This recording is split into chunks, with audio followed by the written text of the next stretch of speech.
Tonight, U.S. officials scramble after a document leak, including reportedly sensitive intel on the war in Ukraine. Human intelligence sources could be burned on the ground. Lives are at stake now. Why Canadian officials might have a particular concern. Alberta's Premier says she welcomes a new ethics investigation and is fully cooperating. There may be concerns from some voters. As Canada prepares for surveillance missions over Asian seas, David Common is right behind the cockpit. Now, as close as it may seem, that jet is, and it is close. Chinese fighter jets have been much closer. We're on board for training day. This is The National with Chief Correspondent Adrian Arsenault. Tonight, it is all about damage control for U.S. spy services and the Pentagon. They are responding to a major intelligence leak that's being called the biggest since WikiLeaks and perhaps more dangerous. That's because it reportedly unveils intelligence gathered from the field and from intercepted communications, some from the heart of the Ukraine conflict, meaning at least one U.S. foe could have a chance to see how they're being observed.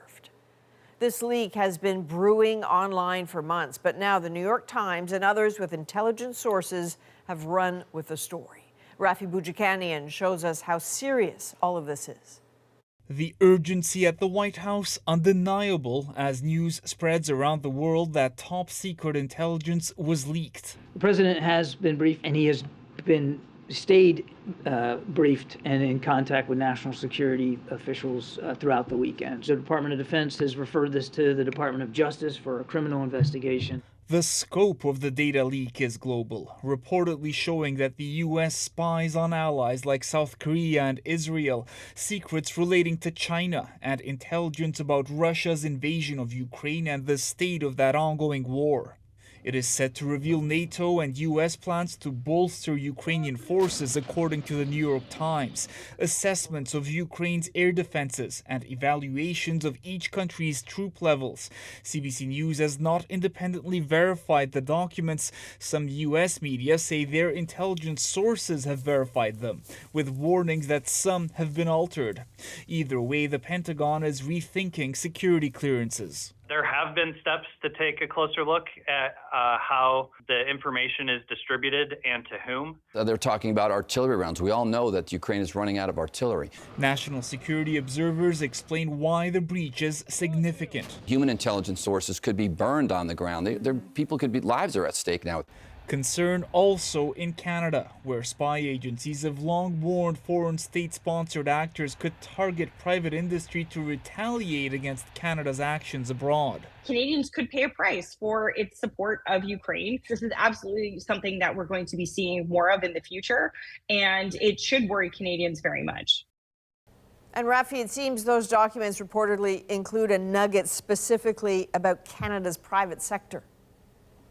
Adrian, the intelligence is said to include assertions by pro-Russia hackers that they've targeted a Canadian gas company's infrastructure and caused expensive damage. Now, we don't know if that's true at all. The Public Safety Department here wouldn't comment other than to state that it still has faith in its intelligence allies, including the U.S. Meanwhile, two gas companies, Enbridge and TC Energy, tell us that they have not been hacked. All right, Rafi Boudjikanian in Ottawa, thank you. There has been yet another mass shooting in the United States, this time inside a bank in Louisville, Kentucky, where at least 5 people are dead. Katie Simpson has the all-too-familiar story. A witness captures the chaotic first moments of the police response. Hey, active shooter at the bank! Get out of your car! Active shooter at the bank! Officers responding to a bank where an employee with a rifle opened fire. We have a break room. I got in there and shut the door for a second. And then I was looking around to open the door to see where he was at, and I could see him still shooting. Troy Haste says he was in a meeting when the shooting started. Whoever's next to me got shot and hit bloods on me from it. Within 3 minutes of their arrival, officers shot and killed the gunman. Bullets shattered glass at the bank's entrance, forcing survivors into the street for tearful reunions with loved ones.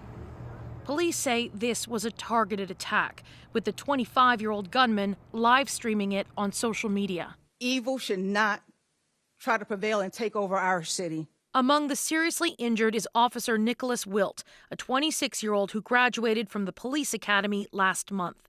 The governor choked back tears praising first responders. And I want to thank them and all our other law enforcement officers for responding and doing their best.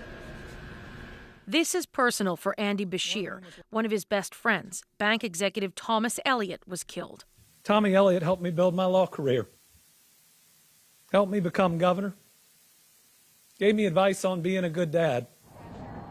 In the U.S. so far this year, there have been more mass shootings than days on the calendar.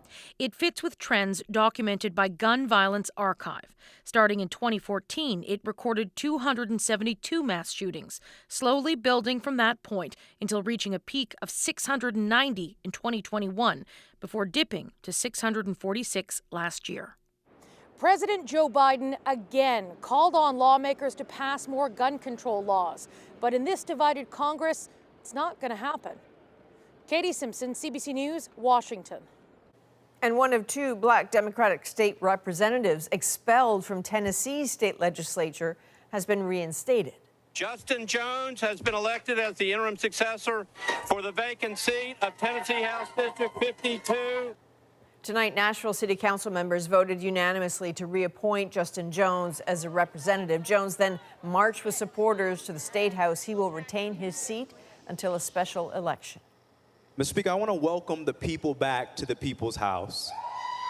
4 days ago, Republicans removed Jones and Justin Pearson for disorderly conduct. They had joined gun control protesters on the House floor after a deadly school shooting. Pearson could be reappointed on Wednesday. And Joe Biden has now said he intends to run for a second term as U.S. president. Well, I'm not planning on running out, but we're not prepared to announce it yet. NBC Morning host Al Roker got Biden to talk on the subject by asking if he'll be taking part in the traditional White House Easter egg roll after next year. Top advisors are said to be finalizing campaign details before going public, but Biden has already strongly hinted he wants a second shot. And the U.S. Department of Justice has filed an appeal to keep a widely used abortion pill available to the public. Late last week, a Texas judge ordered the Federal Drug Administration to revoke its approval of mifepristone, effective this coming Friday. The DOJ wants it available until the appeal is decided. Back in this country, Alberta Premier Danielle Smith says she is under investigation by the province's ethics commissioner about whether she interfered with the administration of justice. Aaron Collins on what's at stake weeks away from a provincial election. The road to this probe into Premier Danielle Smith's ethics is a long one. It got rolling last year during the Coutts border blockade. That's when this man, street preacher Artur Pawlowski, is accused of inciting people to block the border. You are the heroes of the solidarity movement. Don't you dare breaking the line. The whole world is watching you. A recording of a call between Pawlowski and the Premier was leaked last week. In it, Danielle Smith listens as Pawlowski complains about the charges he faces. I'm very sympathetic. I think this is very frustrating to me that we find ourselves. Everybody has moved on from COVID, and we're dealing with a bunch of charges. Well, that call led some to accuse the Premier of judicial interference. Today, Smith sent a statement saying the ethics commissioner is investigating her, but insisting she welcomes this investigation and is confident there's been no such interference. Well, the opposition isn't convinced, pushing for a broader judicial inquiry. Albertans deserve answers. They fear they have a premier who thinks she is above the law, or that the laws of our province don't apply to her and her extremist friends. Of course, all of this matters more with the provincial election looming. There may be concerns from some voters that the Premier chose to spend 11 minutes of her day speaking to someone who had been charged with a criminal offense. Alberta's provincial election is set to take place in just 7 weeks. The investigation by the ethics commissioner is likely to take much longer. No surprise, with a tight race expected, the opposition wants answers sooner. Aaron Collins, CBC News, Calgary. Also in Alberta, an RCMP officer has died in an early morning vehicle accident near Edmonton. While en route to the call, his vehicle struck a large concrete abutment or barrier. Despite efforts of the emergency personnel and civilians on scene, Harvey succumbed to his injuries. 32-year-old Constable Harvinder Singh Dhami was responding to a noise complaint when he crashed in the north part of Strathcona County. Known affectionately as Harvey to colleagues, he joined the Strathcona Detachment in 2019. Members of a mosque near Toronto are calling for more government action after being targeted by an alleged hate-motivated incident last week. Lisa Shing now on what they say needs to change. A place of prayer and of resilience. We will not be intimidated. Last Thursday, a man allegedly stormed this Markham, Ontario mosque, threatened to burn it down, shouted Islamophobic slurs, and tried to drive his vehicle at a worshiper before fleeing, the latest in a series of incidents here. And we had young people break the glass of the mosque and urinate on our property. We responded with love and forgiveness. However, love requires justice. Police arrested 28-year-old Sharon Karunakaran in connection with Thursday's incident, now charged with assault with a weapon, uttering threats, and dangerous driving. We do not believe that this individual is associated to an extremist group. We need as much help. Concerning nonetheless to this community and the mosque's executive director, who cites the deadly attack on a Muslim family in London, Ontario nearly 2 years ago, and the Quebec City mosque shooting in 2017 as reasons to be afraid. I walk to the mosque also, so every single day it shouldn't be, but there is a fear. That's as Stats Canada reported a 71% increase year over year in hate-motivated crimes against Muslims in 2021, the latest figures available. Because these crimes are increasing, mosque leaders here are asking for support from all levels of government, including more funding to enhance security and community outreach. These actions are necessary and urgent steps that will help alleviate immediate threats to our communities. In the meantime, a suggestion from this worshiper. You're more than welcome to have a conversation with us, break bread with us, and you will see that we are not very different than you are. And a reminder from mosque leaders how different today could have been. We could have been at a funeral today. Lisa Shing, CBC News, Markham. There was violence today in Northern Ireland ahead of the events to mark the 25th anniversary of the Good Friday Agreement. Mass protesters hurled gasoline bombs at a police vehicle in Londonderry, also known as Derry. No one was hurt. Joe Biden is going to Northern Ireland for the anniversary of the agreement, which ended most of the violence in the long conflict known as the Troubles. And a British-Israeli woman who was wounded in the West Bank in an attack by suspected Palestinian gunmen has died. Lucy D. was traveling with her 2 daughters when gunmen opened fire on their vehicle. The daughters died Friday. D. died today in hospital. The Dalai Lama has apologized after a video surfaced that is raising concerns, but as Travis Danraj reports, some Tibetan Canadians say the spiritual leader did nothing wrong. It started with a hug, but then the 87-year-old Dalai Lama asked this boy to kiss him on the lips and then suck his tongue. The video was taken in February in India, but it only surfaced recently and touched off a social media controversy. Why is he making this kid kiss him on the lips? And why are people clapping? If that was anyone else, if that was just a general member of the public, not some icon, you'd get nicked for that, wouldn't you? In a statement, the spiritual leader's team says, His Holiness often teases people he meets in an innocent and playful way, even in public and before cameras. He regrets the incident.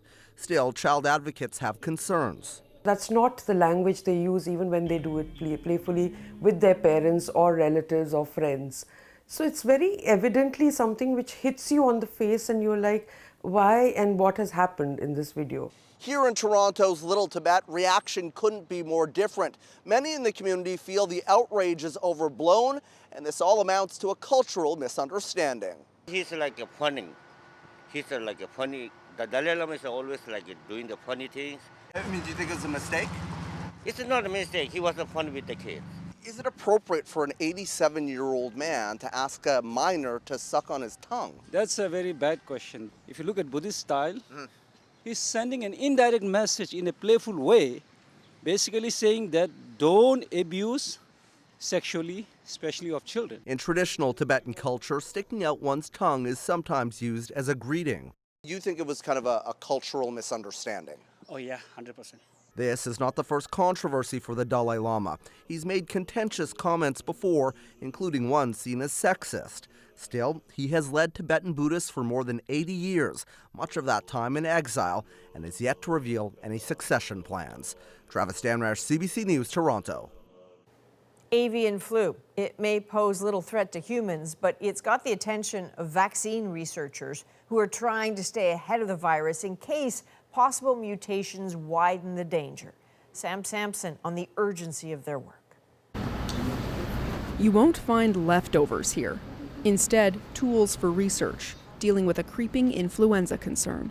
We have seen this contemporary H5N1 virus been circulating in the world, and now it seems this virus has gained ground in North America.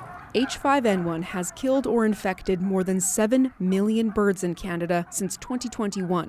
Recently, mammals have died from it, including someone's dog in southern Ontario.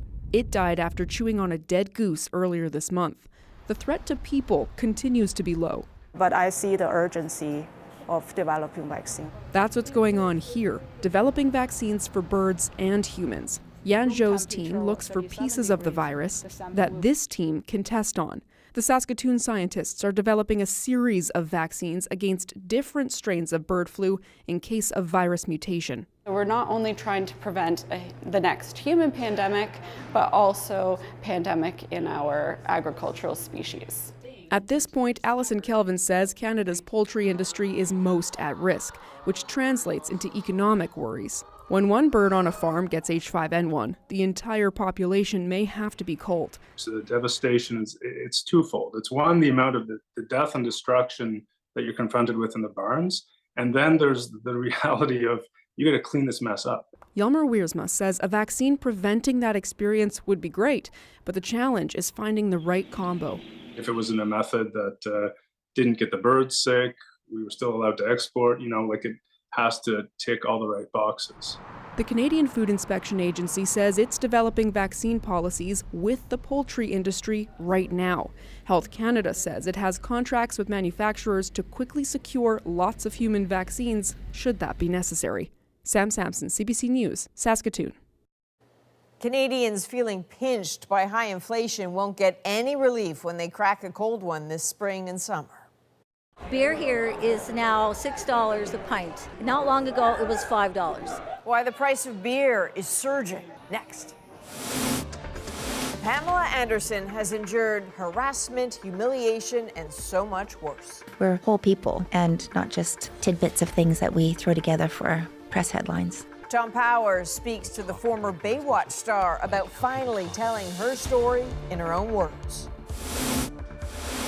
And it's a problem that isn't as sweet as it sounds. Kind of a rum and butter gooiness in a chocolate pouch. How do you go wrong with that? 133,000 retro chocolate bars and the Alberta woman racing to get rid of them. We're back in 2.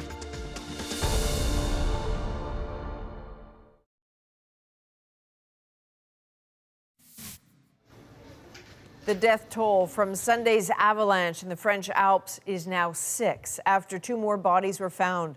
The group was skiing the backcountry near a popular resort. 2 guides are among the dead. Here's a bit of sobering news for beer drinkers. The cost of a pint across Canada is going up at a faster pace than in recent years. As Anise Haydari explains, even a smaller than anticipated tax hike won't cool the price of a cold one. The price of beer is a little frothier than it used to be around here. I have a couple of drinks, and for the sake of a couple of bucks, it's not going to make or break my situation. Many regulars at this Calgary craft brewery say that's okay because prices here are still relatively low. Beer here is now $6 a pint. Not long ago, it was $5. And I think Somewhere else it's likely $8.50. Those prices pay for a lot at a craft brewery. All the random ancillary things like these shower curtains that we use to cover our glassware. Literally. Shower curtains? Oh yeah, literally. As inflation hit, many brewers say they kept their prices steady, but their costs aren't dropping. So now everyone's trying to play catch up. Their costs are not about to go down, and we've really got to start thinking about what do we pass on to the consumer at this point, and that you're starting to see that now, whether it be regional players, microbreweries like us, or the bigs. Beer inflation. It's not just bubbles. Prices are increasing by 5 or 6% recently. Before COVID, that was around 1 or 2%, sometimes even negative. Researchers say there's not just one reason. The cans, the bottles, raw materials such as the malted barley, the hops, basically, everything has kind of went up in price. I think that's been a big factor in these price increases that we've seen across the board.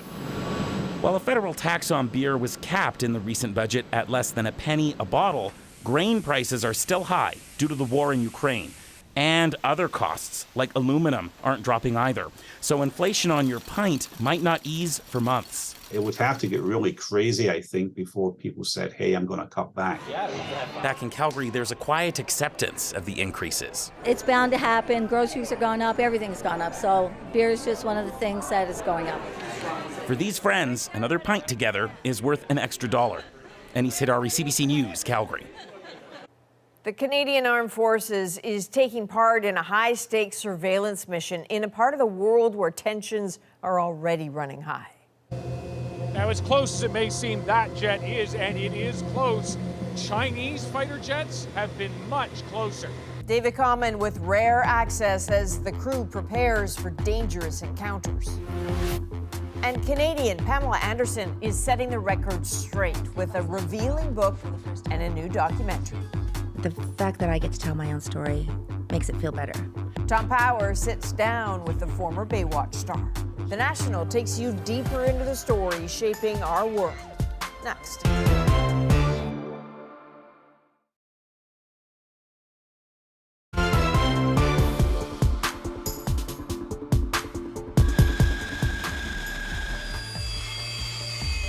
Well, China concluded military drills around Taiwan today after a 3-day show of force involving fighter planes, naval ships, even an aircraft carrier. They started a day after Taiwan's president returned from a trip that included a meeting with U.S. House Speaker Kevin McCarthy. A Canadian delegation arrived in Taiwan today. Canada has also deployed a spy plane to the region meant to help enforce UN sanctions on North Korea. That plane will fly very close to China, which will prompt close scrutiny. Before they left Canada, the crew allowed David Common on board as they trained for possible confrontation.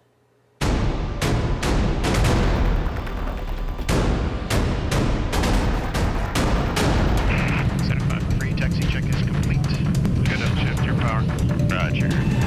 This Canadian aircraft is about to deploy to the Indo-Pacific region, an area that has been hot, and it expects to be intercepted by Chinese fighter jets. Today is all about preparing for that. Come on board. This is one of the final prep flights for this CP-140 Aurora long-range patrol aircraft. With its powerful surveillance tools, it can peer hundreds of kilometers into the distance, something adversaries don't want around. Tower name in 3 arrive for departure, runway 30. Soon it heads to Japan, ostensibly to help enforce UN sanctions against North Korea, capable of flying for more than 12 hours straight over the Yellow and East China Seas and the Sea of Japan, not far from China's land border. So they need to get used to this, a jet coming up fast and close to check them out, or potentially intimidate them to move off. This jet has been hired to give everyone a sense of how close the Chinese might come. Only a few meters away, sometimes less. Now, as close as it may seem, that jet is, and it is close. Chinese fighter jets have been much closer. Like this, a Chinese Navy fighter jet just off the nose of an American reconnaissance plane back in December. The Americans took evasive maneuvers to avoid a collision. Take a close look at the Chinese wing. Those missiles there could easily take the Americans down. And there was another incident again in February when a CNN crew was on board another plane. The aircrew here identifies it as a J-11 that they say is armed with air-to-air missiles. Canada has also faced something similar, never releasing video, but formally complaining to the Chinese that the encounter was dangerous. The main thing for us in this situation is just to stay predictable. Basically, the name of the game is that we let ourselves be intercepted. We can't use Captain Patrick's last name, like all the crew here, a safety request from Canada's military. With this training, he's ready for what might happen. Yeah, depending on what circumstances, it can be a little bit nerve-wracking. Just got to stay calm and focused. And so we look out for anything that could be potentially dangerous. If the intercepting aircraft is closing in or something like that, might have to do some avoidance again to stay safe. What constitutes dangerous? Like if they're turning in front of us, so if they're moving ahead of kind of our wingtip, where it's getting harder for them to see us behind. But they do think about how to respond. We can't show you those tactics. They don't want them getting out. But they have responses to ensure their flight plans aren't disrupted. What is it that makes an aircraft coming very close to you unsafe? There's always the risk of turbulence, things like that. Lieutenant Colonel Don Jamont is commanding officer of 407 Squadron. And then, of course, the risk of an airborne collision is always real when you're operating in close proximity to other aircraft. Your IFR clearance is valid. Exiting CYD 106. Autopilot, engage. Roger. 190, speeding up. Copy that. Roger. Part of the challenge in the region is just whose airspace are you flying in? China sees part of the east, and China sees as its own the water and the air above it, and feels that other nations shouldn't be flying their aircraft or using their vessels in that area. And that creates the potential for conflict.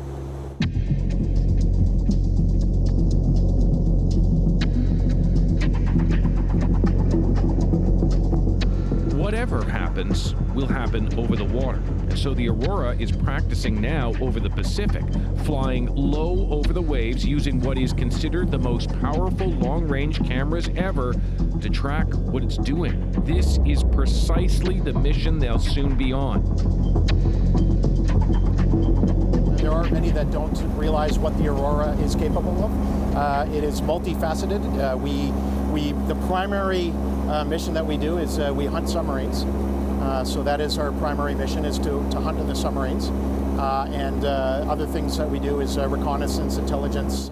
Captain Dave is another of the pilots. Well, we're not talking about capabilities because what's behind us is secret. That's right. Very secret. Absolutely. This is about all we can show you of the surveillance operators. Their screens show a detailed picture of the water, all the vessels on it, and much more.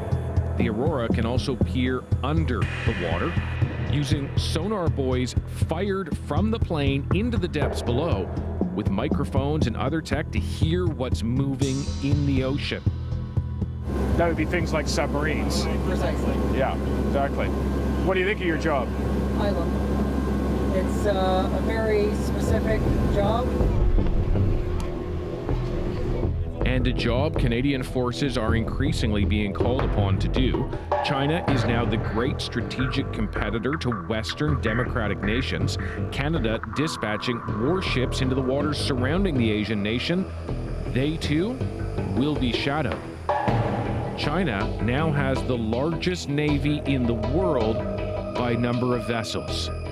It is such an important region for the world, and the stability there is just key for Canada's prosperity and security, and for the prosperity and security of our allies.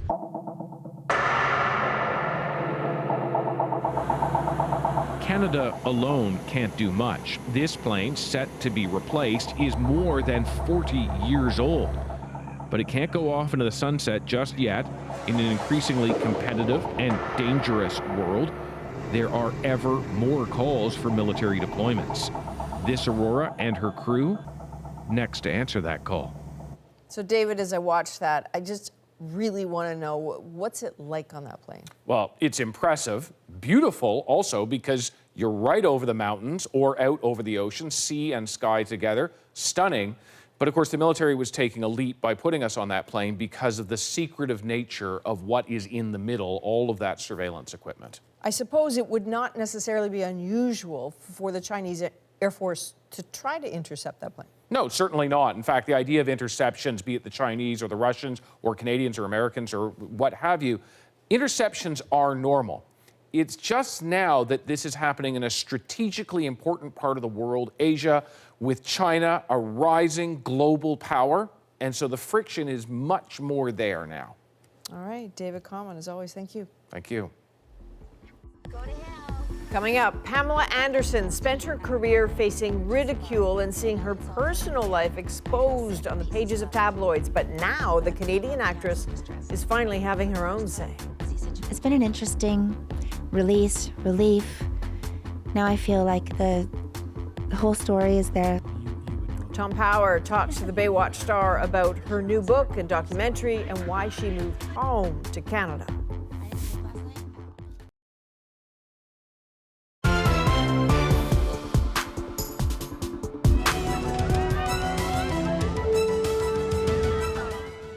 As C.J. Parker in the 1990s TV series Baywatch, Canada's Pamela Anderson became a global icon. But her life as a Playboy model, her marriage to rock drummer Tommy Lee, their infamous sex tape, all of it made her personal life fodder for the tabloids. Her story told by everyone except her. Now she's taken it back with a Netflix documentary and a memoir. Recently, Pamela Anderson sat down with Tom Power, host of CBC Radio's Q, to share her story in her own words. How are you? I'm great. This is my last interview of this big, long press tour, so we saved the best for last. Save the worst for last. No. Did I hear you're on the New York Times bestseller list? Yes, number 2. What do you make of that? Behind Harry. Prince Harry. Prince Harry. Yeah. Behind Prince Harry. How has it been doing the press for this thing? Because it's one thing to tell the stories in the book. It's another thing to get asked about them. Yeah, you kind of think you're off the hook when you write a book and do a documentary. You think, okay, now I've done that, but then you have to do all the press for the book, and then you have to retell all the stories, and so it's hard work, but it's definitely rewarding, and it's been very therapeutic for everybody around me. It's been therapeutic for you, or? Yes, for me, of course, to kind of go back and revisit those chapters in my life, and kind of put it to rest, and have the documentary just be just complete, 100% just disclosure, full disclosure, and not really having any part of that, just saying, here's the key to my archives, and I know I haven't murdered anybody, so anything other than that, I think I'm pretty good. Yeah. So it's been an interesting relief. Now I feel like the whole story is there, so, we kind of need to be kinder to each other, maybe give each other a break sometimes. And when I look at people that are, just even acting out or misdirected anger, I always think, what's their childhood like? We're whole people and not just tidbits of things that we throw together for press headlines. I mean, you would know that more than most. I mean, you have been one thing that's really clear from this documentary and from this book is how you're talked about. Like how people talk about you, how people talked about you, especially during those kind of big years. So I would understand that you would be like, hey, I'm a full person. I have a story. I am more than just these headlines. I am more than just this narrative. And as you said, I have a childhood. Mm-hmm. How was it? How was your childhood in Ladysmith? Well, I mean, I had a very adventurous kind of wonderful upbringing. I mean, my upbringing was in nature and at the beach. I mean, I was really, really fortunate. Really fortunate. My parents were madly in love, very young, and they're still together. They're more in love than ever, and they're my heroes. But we have, we all have. Nothing is perfect. No human is perfect, and we all got through it. Yeah, I mean, I should say for people who don't know, there was sort of abuse from your It's weird to say this in front of you. Babysitter. I know, it's hard to take. It's like, Yeah. I talk a lot about it in the book. I talk about just different things that I wanted to talk about pivotal moments in my life. And there's definitely more good than bad in my life, but there were moments of that were difficult in my childhood. A babysitter, she molested me when I was, probably about 6 years old, and I wished her dead, and then she died. And it's just a bunch of crazy things that have happened. I just got through it, I think, with my imagination. I still feel like, I don't feel like a victim. And then also just like, boyfriends who abused you, men who abused you. What does it feel like when you write these down and share them with people? I think that was the hardest stuff to write but then I feel like the hardest, you dig down for these words and you want to explain it, you want to be honest and you want to go there, and I think, oh God, I can't write that. And then I go, oh no, I have to write that. Now that I've said that I can't write that, that means those words have to be written. Those are the difficult ones. And so I think it's helpful because you can kind of set the stage maybe for somebody else to talk about those things. What I'm curious about is like when you actually, because you wrote this book yourself, it's important for me to mention that. Like there was no ghostwriter, there was nothing. Very rare. Yes, very rare, but I was always a writer. I wrote journals my whole life. My journal was my best friend. I've always written. I felt I wanted to kind of touch on things, but be descriptive in those moments and set the stage and kind of almost think of it as a movie or a script or a play. And so I felt really drawn to taking everything that I've learned in my life and try and paint the picture of something that felt like you were maybe sitting at the movies and watching. Tell me the movie of you getting discovered at the BC Lions game. Well, I went to a BC Lions game with some neighbors who had free tickets and Labatt's Beer T-shirts. And if we wore the Labatt's Beer T-shirts, we could get in for free. So we all went, and I didn't want to go, but my girlfriend really wanted to go. And we went, and I guess the cameraman zoomed in on me and put me up on the big Jumbotron. And I remember looking up going, oh, I look terrible. Before I realized it was me, I was already judging myself, thinking, I look terrible. And then I went, oh my gosh, that's me up there. And then my friends made me stand up and hold my T-shirt.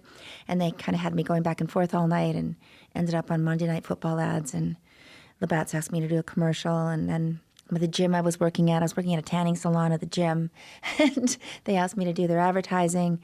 And then, I was just doing all these crazy things. And I thought, and then Playboy had called. When you pose for Playboy, you can tell from the documentary and from the book that something changes in you. When? Which time? The first time. When I did Playboy? Yeah.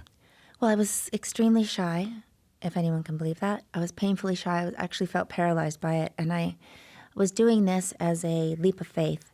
I thought, if somebody else can do it, I can do it. But I was just shaking. And I remember the first roll of film. I was covered. I wasn't nude at all, but I was nude underneath the jacket. And it was only one roll of film because I actually physically got sick. I was so nervous. But I just remember thinking, let's do this. And I really felt like I was falling off a cliff. And I just kind of let myself go and opened my eyes to the first flash. And bam, there I was, shooting, to the side, smiling, all this kind of stuff. And it was really a leap of faith, and I think that's where I kind of took my power back. I felt empowered by it. I felt like a woman. I felt like I had claimed my sensuality, my sexuality, that this was my body, and I was in control. It's from Playboy that you then are cast in. I think it's Married with Children, yeah. And then Home Improvement, yeah. And then Baywatch. And Baywatch gets watched by 1.1 billion people. It's unbelievable. They're still streaming Baywatch. It's crazy. You had no intention of being an actor, Pamela. No. I thought actor people had actor children that had actor babies. I just didn't think that was even in the cards for me. I had no idea what that even meant. So I just felt really grateful for every time I had a job. And I thought, I'm just going to go home as soon as this stops. It hasn't stopped. No.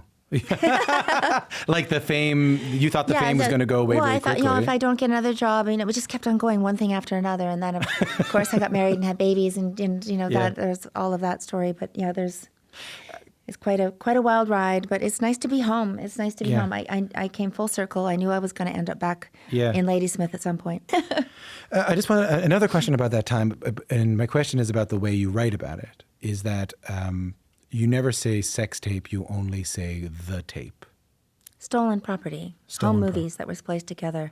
Home there movies. was never a tape made for distribution or a sex tape. It was home movies they spliced together because Tommy and I were naked all the time. I mean, we were just crazy, two people in love. What happens when that incredibly traumatic thing is made into kind of entertainment?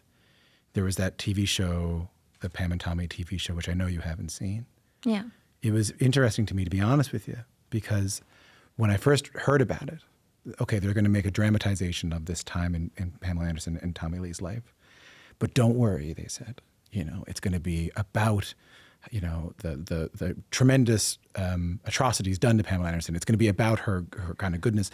And then quickly afterwards, I read, but Pamela Anderson doesn't want anything to do with this. I never had anything to do with it, and neither did Tommy. So it felt silly and superficial and shallow and rude. And I always get concerned for my kids. We've all gone through a lot together, and we get through things as they come, and we've always been very open and honest about all the things in our life. But I didn't really want that to come out. I thought that was silly. But I was already in the process of doing a documentary and writing my book, so it kind of all happened for the fact that I get to tell my own story makes it feel better. What made you move home to Canada? Oh, I always knew I was going to move home to Canada. I wanted to be closer to my parents, too, in their elder years. I've moved them onto my property. They have their own house, their own cabin, so it's enough space. We're not on top of each other. We have 5 dogs and a huge, beautiful vegetable garden, rose garden, and that's my favorite place. It's the heart of the property, and my mom and I like to garden together, and it's really a bonding experience, and I've been all over the world. It's the most beautiful place in the world. I hope you can feel in the room when you were walking in here, just how much love people feel for you. I appreciate it. No, I feel rooted for. I feel this is a great time for me. I really appreciate it. Thanks for being here. Thank you. Pamela Anderson had a great deal more to say about her life and career. You can watch it online. The full interview with Tom Power is on CBC Gem. Because I have 1,000 pounds of food for you. Pretty sweet deal here. More than 100,000 free chocolate bars. Why this Alberta woman is trying to give them away in our moment.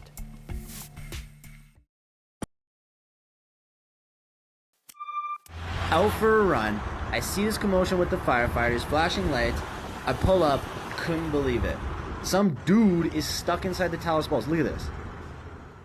Yeah, you heard that correctly. The Talus Dome is an iconic art installation in Edmonton. Sunday night, a man climbed up, dropped down, got trapped inside the middle of all those balls. It took firefighters and the jaws of life to get him out. The man faces a charge of mischief and a bit of a crazy story for the judge. So, back in 2018, Crystal Reger Westergaard was on the moment for bringing back the Cuban lunch. That was her mother's favorite chocolate bar. So she's still making chocolate bars, but now she has a bit of a problem. 133,000 surplus rum and butter bars. Remember those? Those are retro bars that really need a home and someone to eat them. The too much of a very good thing is our moment tonight. So my husband and I got involved in bringing back nostalgic Canadian chocolate bars in 2018. We went on CBC Dragon's Den and he just about fainted, and he was just a very good sport. I thought, well, I should bring back his favorite childhood chocolate bar, which is no longer made, the rum and butter bar. It tastes like that kind of a rum and butter gooiness in a chocolate pouch. Like, how do you go wrong with that?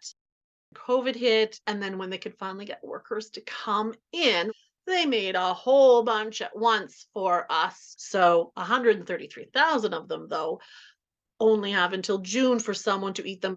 So it's a full food pallet, and there's 11,000 chocolate bars on that. That's 1,000 pounds. And we've got at least 13 of those pallets if you are a charity and you are very capable with trucking loads of 1,000 pounds of food at a time, yeah, please contact me because I have 1,000 pounds of food for you. She's such a good sport. If you haven't tasted rum and butter, I would suggest that you read Jana Pruden's article in the Globe and Mail. Jana is a fantastic writer. She describes it as a caramel bar as if it had a huge mustache. She's a fantastic writer. This is a great story. That is a national for April the 10th. Thank you for being with us. Have a good night.